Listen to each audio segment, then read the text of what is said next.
many times stronger than steel, but also highly flexible. This is one thing where the science really lines up well with what Spider-Man is doing.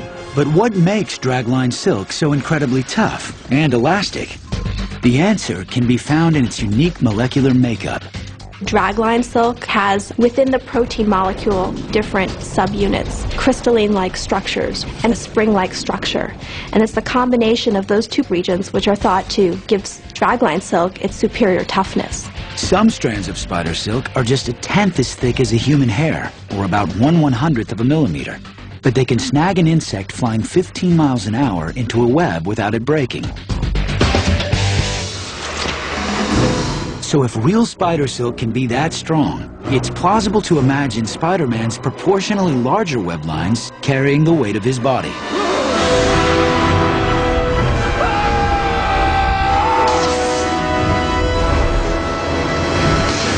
In order to support Spider-Man's weight during that swing, the thread would have to be at least 1/2 millimeter in thickness. If it were any thinner than that, it would break. If it were thicker than that, he'd be wasting material every time he formed a web. Considering what we know of the webbing, swinging through the streets the way Spider-Man does, the webbing would hold, and he could have substantially greater weight on there. In terms of actual physics, Spider-Man swinging on the web does work.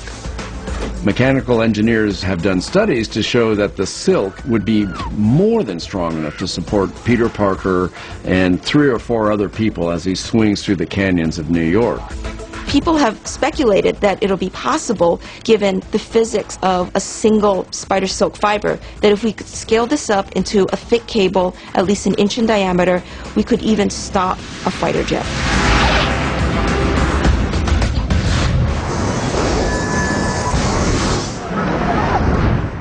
So for Spider-Man, it's fair to say that using webs to catch a falling police car is within the realm of possibility. It's a web. Go, Spidey, go! But spinning sturdy webs isn't the only way Spider-Man shows his incredible strength.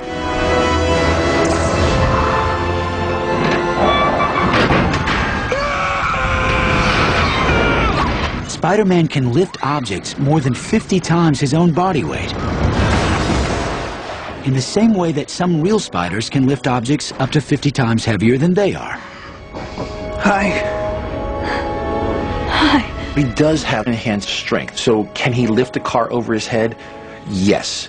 Is it easy to do? No, not at all. This is really heavy. He feels the physical pain and strain.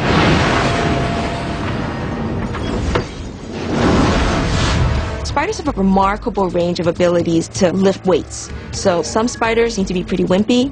Other spiders seem to be remarkably strong. With silk, it can wrap up a large cricket in its web and it can haul it up or back to its hiding place. Their body structure enables them to do things that we as humans or mammals, most mammals, could not even think of duplicating. I thought Spider-Man would have the proportionate strength of a spider. In other words, if a spider were as large as a human being, that's how strong the spider would be, which made Peter Parker very strong.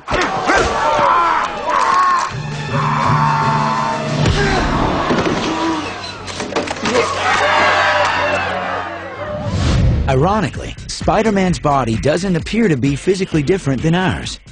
Except for his suit. He looks pretty much like any other guy who's good about getting to the gym. So what would allow Spider-Man to be as strong as he is without having a physique more like, say, the Incredible Hulk? It is possible that the virus introduced into Peter Parker could have a selective impact on muscle fibers. This virus could somehow change the expression of muscle tissue in the human body to produce more actin and myosin, the contractile proteins of muscle. If you have more contractile proteins, then your muscular strength would be enhanced. Or maybe Spider-Man's body has extra endorphins, those pain-killing molecules that help humans perform incredible acts of strength in moments of stress. Endorphins are made in cells throughout our body, mostly our brain and our pituitary, and they have multiple actions. One of the actions of these is to reduce pain. So people who have an endorphin rush really don't feel much pain. Ordinary humans can tap into more strength than we normally have in a state where adrenaline and endorphin are running high in the body. We are who we choose to be. Now choose! We have in our brain a tremendous amount of power we never use. But under extreme circumstances, to save a child, save a friend, our frontal lobe turns off. The frontal lobe inhibits everything. And once that is turned off, then it allows all of these capabilities to come flying out.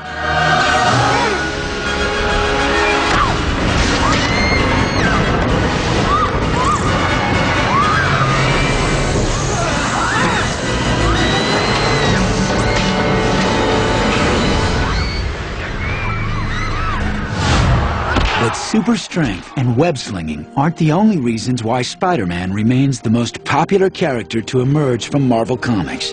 When it comes to snaring villains, Spidey's got other incredible powers, and some aren't as impossible as you might think.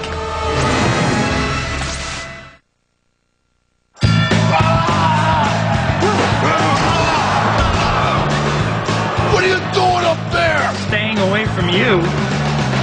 In movies and in the comics, Spider-Man often relies on his quick moves to outwit the bad guys, a talent he shares with his eight-legged brothers. In terms of speed, a spider can move very, very fast. They can make movements that look like a blur does. If you see something that's displacing its own length, you know, like 10 times over in a matter of a split second, then you know it's moving fast.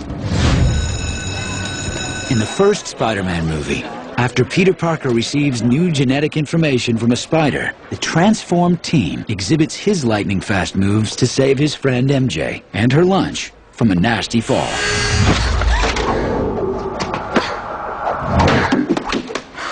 Wow, great reflexes. But could a human being really move at the speed Spider-Man does?